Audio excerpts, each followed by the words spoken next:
Wonderfully said. And in fact, I think with what is happening with the Democrats and Mr. Biden, I think the microphone has kind of picked it up. So that echoes the sentiment of how he treats a certain section of the media.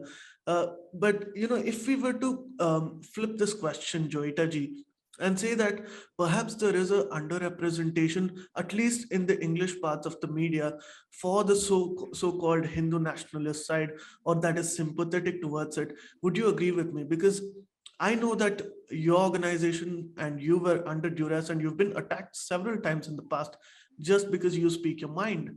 And this is something that's institutionalized because we are constantly under attack by one section of the press, and they're the ones who get to play the victim card. Not that I'm complaining Well, about it. yes, Sharon, I think when we are talking about, you see, nationalism, our sense of nationalism is very different from the way the West sees it. You know that. After all, nationalism, there is something to do with colonialism, and a whole lot of other things are associated with it.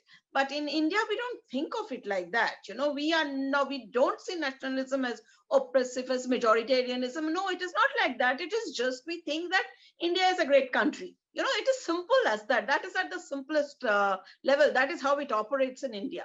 So, but at the same time, when you look, you see, you have to, all of us know the narrative all these days has been controlled by a particular set of people.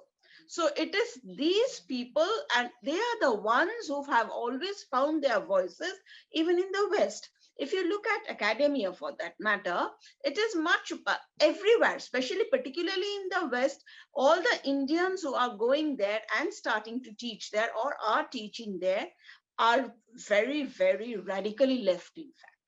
If you look at the kind of stuff that they write, and also they will, and there is this whole concept of intersectionality that comes into this place, where, if we are going to talk about gender rights, you have to talk about Dalit rights also, and you have to also talk about Black rights. So all these things that have come into play, as a result of which, in academic space, in media space, the voice that is, I'm not going to say Hindu nationalist, I'm going to say right of center, or for that matter, even center, centrist, that has been excluded to a large extent. It has happened in the West, it has happened in India. And the thing is that it's only now, I would say in the last 7-8 years, it is becoming acceptable.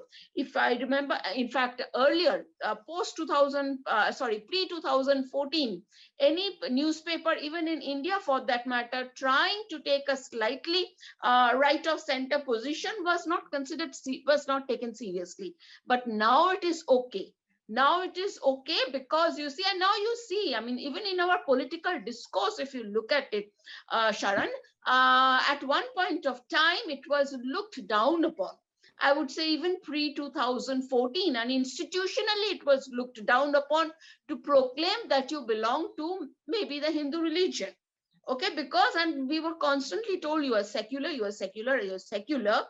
So your Hindu identity has to take a backseat. So that has gone, that does not matter anymore. While in terms of electing someone, people were being conscious. There's no doubt about it, and especially in certain polarized constituencies. Uttar Pradesh elections are going on, and we know that, there is bound to be some polarization at the political level also. But it's only now that we see even leaders of the Congress running to temples and all, because they never thought that it was important to woo the Hindus. They were taken for granted. It is now that is happening. The mainstreaming has started now. So as a result of which, you see lots of channels and news agencies and these YouTube channels and our paper and all that now they have started talking about that there is a different kind of India also, and that is not a bad one. I don't think, what has happened, even in the Western media, it is extremely polarized. Now, when it is polarized, so it is either the Trump media or it is the New York Times media. There's no meeting ground. So and that is where I think the huge divide is coming in. It is there in India, but I think it is more pronounced in the West. Please remember to subscribe to us and switch on the notifications for this channel. For our other social media links, more content, and to support our work, Please visit citti.net. धन्यवाद. Namaskar.